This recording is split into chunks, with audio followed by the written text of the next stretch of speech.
In this episode, Bart and I talk about Wissenschaftsbarometer, or science barometer. This annual survey in Germany and Switzerland is about the public's trust in science and scientists. Afterwards, we talk about a similar survey in the USA, published by the Pew Foundation a few months earlier. For each survey, we picked a couple of questions and interpret the answers. As always, you will find a summary and links to the sources in the show notes. Science plays a major role in overcoming the crises of the 21st century. To make informed decisions, policymakers and the electorate need to understand the relevant scientific evidence. To communicate this evidence, we need academia to engage with society. At the same time, academia needs to improve its own practices in order to deliver the best evidence and expertise possible. This podcast features science communicators and discusses science topics that directly impact society as a whole. We talk about research and publication practices, academia as a workplace, and science careers. By the way, even if your podcast app places advertisements, we do not receive any income from these ads. We only receive support through Patreon, merchandise sales, and direct donations. Learn more about how to support us on www.scienceforprogress.eu. If you are already supporting us, for example by being a patron, thank you very much for the support. My co-host is Bart Görten, I am your host Dennis Eckmeyer, and this is episode 40 of Science for Societal Progress. Hey Bart. Hey Dennis. How are you doing? I was faster. All right. Things are good, actually. I got into contact with the famous German science YouTuber Mighty Nguyen-Kim, and we've been working together. So I'm a guest author, writing scripts for her. The first one was already published. I wrote a script, and she adopted it to her style, right? And she made a wonderful, beautiful video out of it about brain-machine interfaces. I saw it and I read the comments on Twitter that said that it was all dictated by the scientific elite, which actually places you directly into the scientific elite because you dictated it. Yes, yeah. Absolutely. We'll leave it at that. Yeah, congrats, man. Well, thanks. That sounds awesome. Yeah, it was quite surreal. I mean, the video got 166,000 views within the first 5 days, which is enormous. I think I never had anything with this kind of reach. Much better than writing a paper. I guess I could say that 100 people read my papers. Like really read it. Not just skim through it and say like, something about insect behavior. Okay, so how are you doing? How's your week? Fantastic. Everybody needs to know that Bart started this meeting ranting about how awful his week was. So if you don't want to talk about it now, it's fine, Bart. I want to share this part of it. Dear scientist listening, that you don't have your own professorship. Don't teach. Never teach. Nobody gives a shit about teaching. And doing that will only ruin your career. But out there are a lot of professors that will tell you like, no, that's a very important skill that you have to learn because they don't want to fucking teach. That reminds me that just a year ago, you talked very differently. You said it's your way of recruiting students. I think that what really makes me bitter about it is the disrespect that you get if you do it. From the people that actually profit from you doing it. Don't be fooled by the things people tell you. At the end, it's always how much money did you get from grant institutions, how many papers did you write, and that's it. And if you start to be a very good teacher, you're not going to be competitive against the people who are not. Right, doesn't give you a competitive edge. Yeah, that's sad, because it's actually an important job that we have in academia, is to teach. So let us jump right in, talking about questions and answers from the Science Barometer survey in Germany.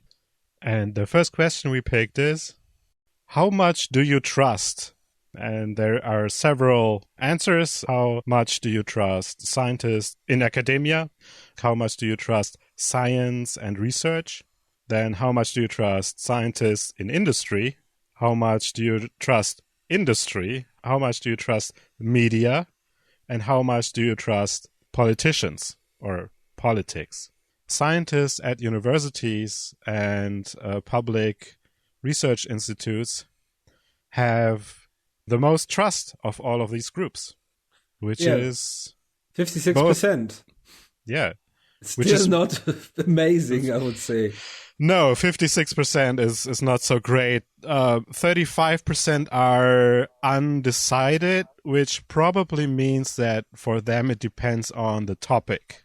There are some topics where there is doubt being spread about scientists, talking about climate change, for example, talking about homeopathy, talking about GMOs, talking about glyphosate, these kind of things. So I think people who are critical and skeptical there might be undecided because they might trust scientists more in one area than they do in a different one. What I found surprising, at least, is the difference between research and development in general versus research and development by state-funded institutions. Yeah, it's interesting. Fewer people have trust in the abstract.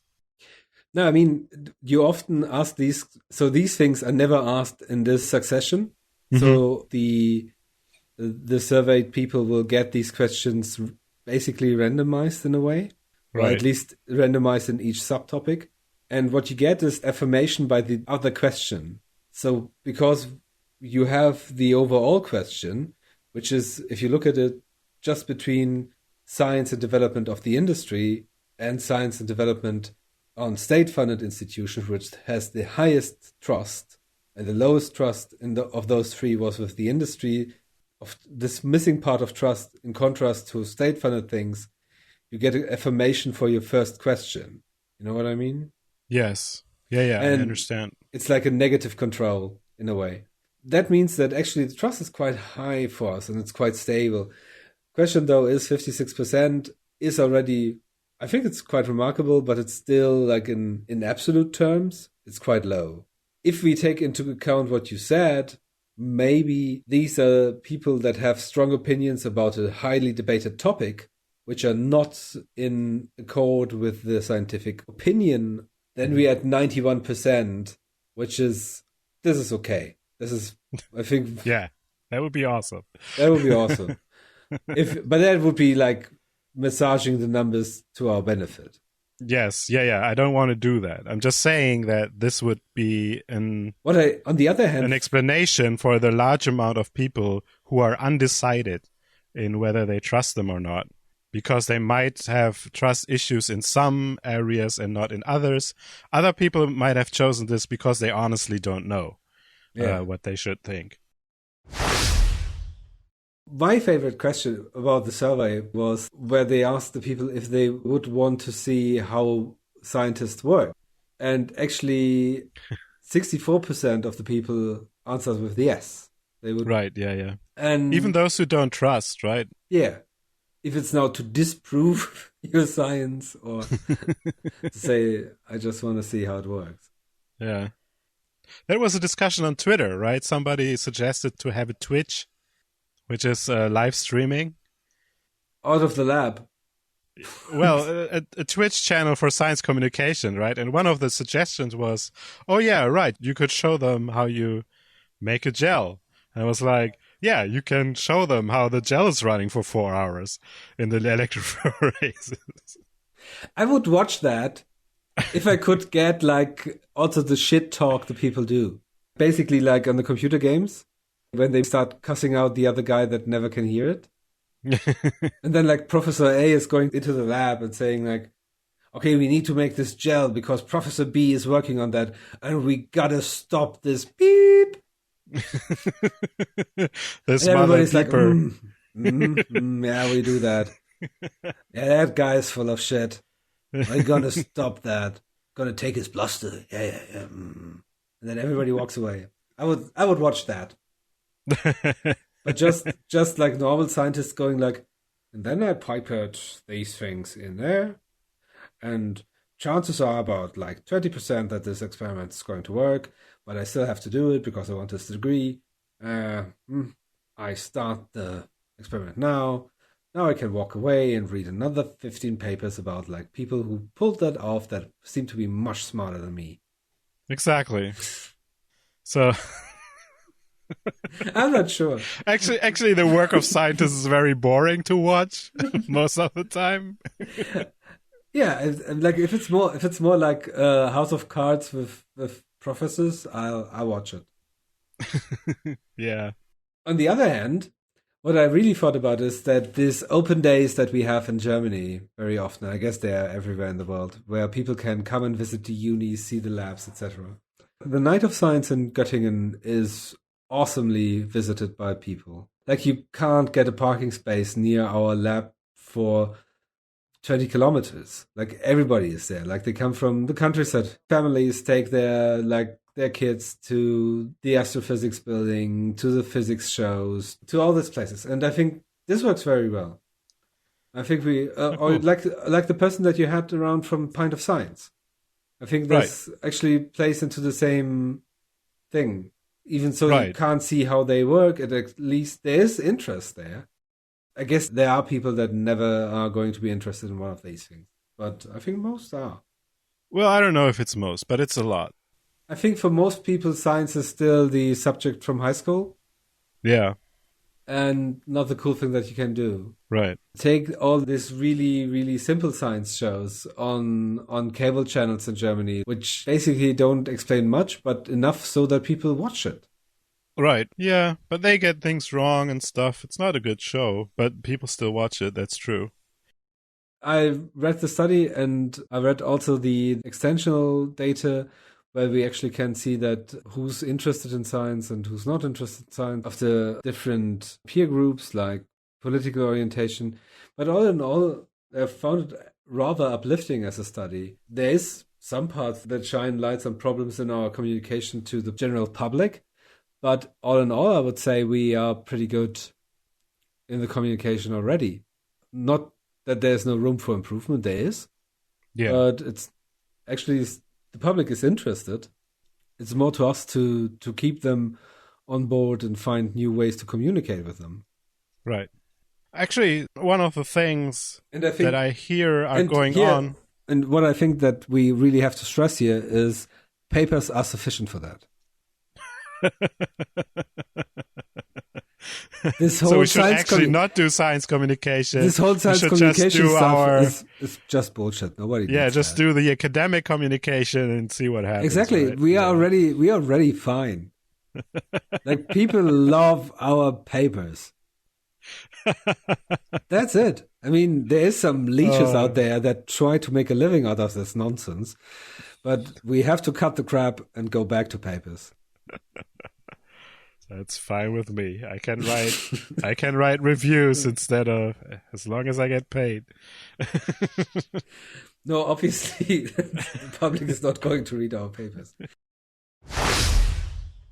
So how much do you agree the public is sufficiently involved in the decision about science and research? So it's like 51% who are clearly or more or less saying, no, we should have more say in this. That's actually quite interesting question, also from the perspective of the Fit for Responsible Research and Innovation topic that we had with Maxi Gottschling and the Uni Göttingen's team on that. Mm-hmm. And I think in their new video, they talk about how you should integrate stakeholders of the society into your research. That means if you're, for example, researching in agriculture, you should get more farmers involved to actually hear what they have to say about that topic. I mean, if you say the people who should be involved are farmers, I would say, okay, most farmers have studied agricultural science. They understand the topics and understand the language of scientists and the other way around. If you say everybody who eats food should be involved somehow, then this might be difficult. And also, what kind of decisions are they talking about? Some decisions have direct impact on the society. For example, when Germany cut the state benefits for turning your solar electricity into, or pushing your solar electricity into the general net, a lot of solar companies had to close down, because before that you got a guaranteed price by the state for every kilowatt that you produced on your roof. This was based on a study that said there's no need for more financial stimulation to that sector. Now, this, I think, wasn't the best decision that we took for political, not for scientific reasons. The science behind it was sound, but the political ramifications of this scientific endeavor were negative for us. In that case, I mean, it might have been smarter to get more stakeholders on board and ask them for their opinion. Maybe companies that were invested in solar energy could have told them that if this is the impulse that we give into society, we will lose jobs and we can't sustain our production. But isn't that what lobbying is for? I mean, some industries seem to be better at protecting their workers. Volkswagen. Volkswagen, the coal mining industry, or the power industry. Right. And since I followed my first news show when I was like 7 years old, the argument always was, if we do that, if we go innovate that sector, if we, introduce this law, if we save this environment, we lose jobs. We lose jobs all the time. It's devastating for the individual what's going to happen. It should be social, and we should keep all of our members functioning in society. So that means we have to retrain them, but we all have to retrain all the time. Yeah, it's becoming more and more normal that people have several jobs during their lifetimes. And people actually view that still as problematic. But coming back to the question of the participation of the public in scientific questions, the other side of this medallion is, are people actually interested in questions that are of direct impact to the society without a long latency? Like at the moment, it's environment and renewable powers. But I guess the number of people that are really strongly interested in, does Bart Gurdon's insects walk more left than right, is rather small. And if I would have to take away 5 minutes from everybody in Germany to say, like, don't you think I should do that? I think most of them would say, well, I think you should leave me alone. I need these 5 minutes for something else. Yeah, I think so. I think what they're thinking of are bigger issues, like general directions or how big the budget in general should be. What I like is participation is always good. If you can get people involved in science, that's always helpful. Yeah. What I'm against is in chickening out of the responsibilities you're given by your election. By saying like, maybe we give this vote back to the people. Maybe the people should decide what kind of science we do. Yeah. No, we elected you as experts to actually make that decision for us. If you then opt, instead of like getting a real scientist into the scientific ministry, at the moment, there is not even somebody in the Ministry of Education that actually has some sort of academic backdrop. Federal Minister of Education is professional hotelier, professional training in tourism in the hotel of her parents. This is how much you're actually valued as a scientist by your government in Germany. I would totally have been fine with a teacher, like a high school teacher, and say like, maybe our problems are less in the scientific sector, but more in schools. Fair enough. It's the Ministry of Education and Science. So if you want to focus on the educational part, get a teacher. Let me just throw in some information if you're interested in becoming a supporter. In the past, we only made the extended version of our interviews and Bart and Dennis talks available for patrons who would pledge more than $6 a month. I now changed this rule, and everybody who is a patron is now able to enjoy these additional episodes that I made. So if you're interested in learning about these episodes, you can go to www.patreon.com/sci4progress, where older extended versions are already available to the public, so you can have a listen, and maybe you'd like to support us, and you'll get immediate access to those extended episodes. But now back to our conversation. If we're talking about what we're taking out of this whole thing after having talked about a couple of these questions, I think the main thing that sticks with me is that yes, most people like science and say they believe in science, etc. But this Wissenschaftsbarometer, this survey, doesn't really capture the ways they don't. If they say, yes, we are worried about conflict of interest, this could mean a lot of things. You have people who disagree with scientific consensus in some areas and agree with scientific consensus in other areas. And I'm not sure if I would call that a science-positive population, or if it's just, okay, there's enough science out there that there's enough that people can agree with, but they still choose to not agree with things that they don't like. Talking about scientific facts and expert opinions. So what about other countries? Is the overall situation there the same? So they did a very similar survey, maybe even the same one because it has the same name. It must be the same one in Switzerland, but obviously Switzerland is culturally not so far from Germany. The differences in the answers weren't really significant. There were maybe like 2 to 4% responses different. And I don't think that's worth a discussion. I don't think that 2 to 4%, that's probably within the uncertainty. Yeah, I guess also the situation for scientists in Switzerland and Germany are basically the same, like on larger scales. I think they have more money in Switzerland. That might be true, but otherwise. In 2019, there was another study by Pew Research Center. Also a pretty big survey. I picked a couple of answers. The link to the whole thing will be in the show notes on our website. What I find interesting in the US is that there is a trend towards more confidence that scientists would act in the public interest. They compare scientists to other professions, like people in the military or medical scientists or school principals or religious leaders, etc. And none of them change a lot between several years from 2016 to 2019. But for the scientists, there has been a trend where the numbers always go up. I think that's interesting.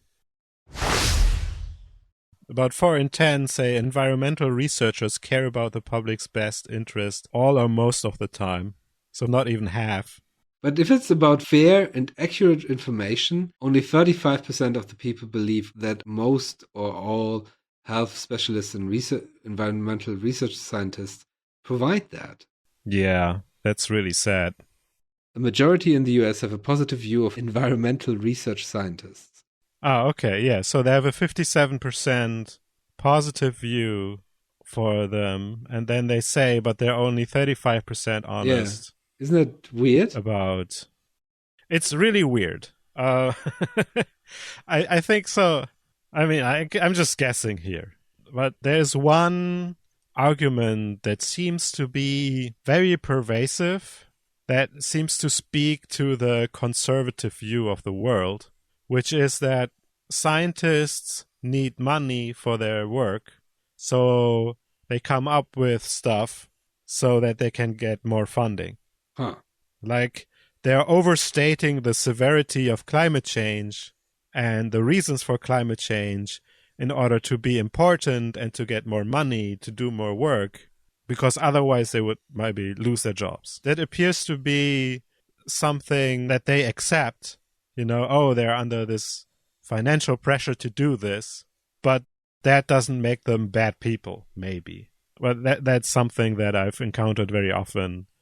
Interestingly enough, the next question is if they would admit to mistakes they made or be transparent about potential conflicts of interest with industry groups, and there only 17 to 14% of them believe that everybody would be admitting to their mistakes or clarifying potential conflicts. Right. Yes.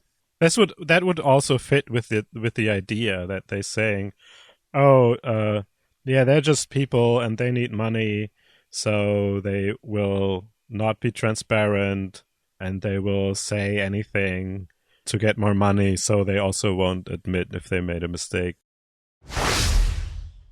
That's quite a different opinion to the Central European surveys.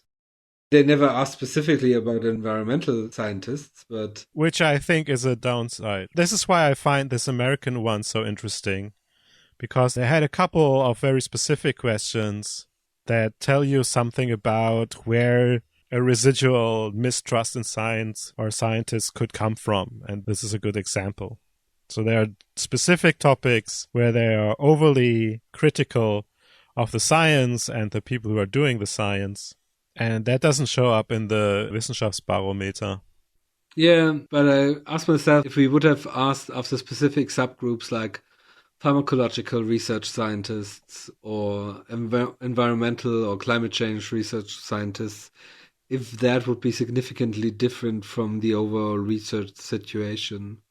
I think so. I think you would see differences between the different people. Like you could, for example, look at if they think environmental researchers are to be believed, do they think the same of, let's say, genetics researchers? These kind of things you could look at. It's interesting, though, how different scientific topics seemingly decide over how much the people believe in them, in the scientists supporting that topic. So seemingly genes are the evil boogeyman of Europe, but this doesn't seem to be an important thing in the US. They don't seem to specifically look at genetics. But that alone is already gene editing. The interesting part, because I guess if you wanted to look at, like, if you would have to name like a controversial science aspect in Europe, you would say genetics. Whereas seemingly this is more the case gene editing, where this is more the case where it's more the case in the States to actually look at environmental sciences. Right, that's true. But what is definitely also an issue in many states of the United States would be evolution scientists, and they don't look at that either. It could be an issue of wanting to have the survey not be too big. Anyways, these are the answers that we got. So what would increase the trust in science in general? So like on a population level, social engineering kind of way, I would think that the biggest problem that I see is that the quote-unquote skepticism or belief, maybe in some ways even scientism, that they are intertwined with political ideology. I think that is a big problem. The left is anti-gene editing in Germany, certainly, and anti-nuclear power and pro-renewable, they believe in climate change, whereas the right, they're more likely to not believe in climate change. Talking about the US in this case, in Germany, large parts of the right do actually believe in climate change. On one hand, science being political is just because it's a human endeavor. Scientific results have implications for society in certain areas, so science is political. But I think it is a problem that how you identify politically as left-leaning or right-leaning should impact how you think about scientific facts and how you're more likely to justify, these scientists in that specific industry or that specific area are more likely to not tell us the truth because they want more money, whereas scientists who say something that is according to my needs and according to my ideology, they are more likely to be the honest ones. I think this is a big problem that is really hard to overcome because it's an innate bias, but it becomes solidified in political identity. And if it would be possible to soften that up, there are now people in the Green Party in Germany who say gene editing is actually a good thing, or it can be good. And at the same time, you need people on the right adopting opinions that are considered to be left simply because it's the scientific fact. So you would say basically the differentiation between ideology and science would help to make science more trustworthy in Europe? Yes, I think so. Do you think that's the most important issue? I thought always like the most important issue to get more people to trust in science is to make more people understand science. So in general, a lot of people don't go in depth into the scientific facts, but they still form opinions based on whatever information they do have. I don't think it makes sense to try make everybody into a scientist and then they're convinced simply by the fact. What makes you believe in plumbing, though? What makes me believe in plumbing? Yeah. Well, it works. Somebody comes into my house and then I can take a shit and it all goes away. Okay, fair enough. And I would say we have to attain some sort of level of that in science. So I have not a clue how plumbing works, basically. I have some conceptual views of that, like how this would work, but I couldn't repair my toilet or my water tap. But still, I'm pretty sure that plumbers do a pretty nice job of plumbing. And on top of that, I believe that plumbing is essential. So how can we disseminate the same kind of understanding for science? Is it really a receiver problem that we have to make everybody a scientist to understand science? Or is it a sending problem that we don't send the right messages? I mean, it's easy for plumbing because the person comes into your house and plumbing works, but maybe we have to make that more visible, that it works. Yeah, but how do you do that? So we don't live in a society where science is hidden actively. I don't think so. And actually, you yourself, so that's why I was arguing in that way. You said you think that it's about getting the facts out. Yeah, I'm trying to find what would be helpful. For example, why does the moon landing doesn't create a controversial in such a way as genetics? I think this is also due to the fact that you can see a bit of the moon landing everywhere, like Teflon pans, microwaves, etc. Like things that are like things of the daily consumption that are directly linked to this scientific project.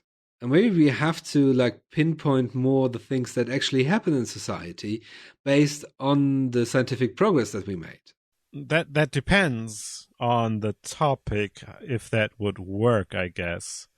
I mean, they have been pointing out the things that are happening about climate for 40 years. Yeah, I thought more about like more sellable positive things.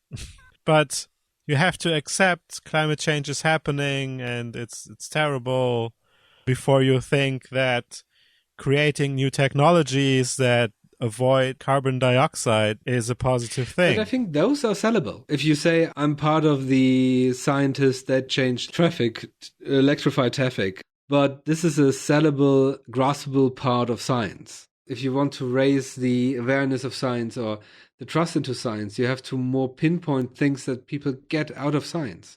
Like that your camera is able to recognize faces is due to the fact that we learned more about object recognition in neuronal studies and then could transfer them to computer algorithms that are now able to learn a lot of things.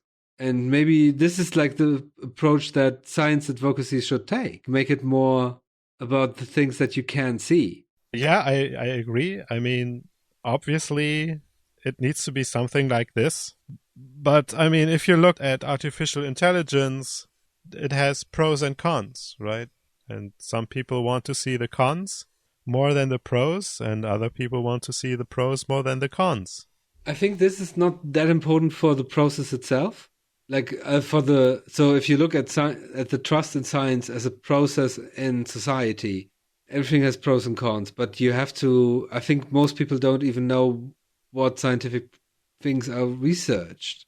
But is that due to lack of existing information, or is it because they don't care? So my approach is to ignore that part, because you can't do anything about it. You can't force people to watch your show or listen to your podcast or read the articles you think they should be reading. What you should do is create your science communication in a way that they could understand it if they came across it, and then make it interesting to the people who are already interested. And then, if you're really good, you'll make it to that border between people who are kind of interested and people who are not interested, and then you can maybe move the border a bit, or the frontier. This is how I think about this. I don't think you can go to people who have decided not to believe you or who are decidedly not interested. So we need more trust so that we get more funding to do more science. It's not just about funding, right? I mean, yes, I said funding, but it's also about we need more trust so that politicians can listen to us more closely because their electorate is listening to us. I am convinced that a major problem is that identities often dictate which scientific facts people are comfortable accepting. Many science communicators are providing facts nicely to lay audiences and point out that science works. But they only reach those who are already open. When the science interferes with people's identities, interests, and convictions, and those are the people who we want to convince, getting their attention is a major challenge. In a different episode, during an interview with Deboki Chakravarti, she points out how she was able to reach her audience on YouTube who didn't know her as a scientist, but as a book lover. Other examples are communicators like Professor Catherine Hayhoe or Professor Amanda Glaze, who talk about climate change and evolution, respectively, from within conservative Christian communities. This is not to say that without such ties your science communication was useless. The more accessible you make science, the more likely you can reach some of the hard cases that otherwise could not be reached at all. Also, repetition works. The more often an opinion is heard, the more likely you are to accept it as valid. Political populism works like this. Why not use this to our advantage too, and push scientifically informed opinions into the public as much as possible? Please visit our website www.scienceforprogress.eu, where you will find summaries of this and all the other episodes, including links for further reading. There is also a link that will take you to the complete conversation that is available to our supporters on Patreon. Would you like to suggest a topic to talk about in the near future? You can send me a message on Facebook, Twitter, or Instagram @Sci4Progress. Direct messages are open. Or through email info@scienceforprogress.eu. I thank you very much for listening. Have a good day. Bye-bye. Goodbye, listener.